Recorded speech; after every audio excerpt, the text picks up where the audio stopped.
કેટલા ગ્લાસ છે? 2. પછી બાઉલ છે, આ એક બાઉલ ને આ એક. પછી આ એક આઈસ્ક્રીમનો કપ છે આપણી પાસે. શું છે? આઈસ્ક્રીમનો કપ. જો હવે તમારે અહીંયા જોવાનું છે, એક્ટિવિટી બતાવું છે. જો આપણી પાસે આ ગ્લાસ છે, આ ગ્લાસમાં શું ભરેલું છે? આપણે પાણી. આમાં પણ પાણી ભરેલું છે. પાણી આપણે કેટલું ભરેલું છે?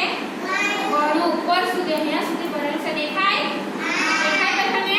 હા. ચાલો હવે જો આપણી પાસે આ 2 ગ્લાસ છે. હા, તો આ 2 ગ્લાસમાંથી કયા ગ્લાસમાં પાણી તમને વધારે દેખાય?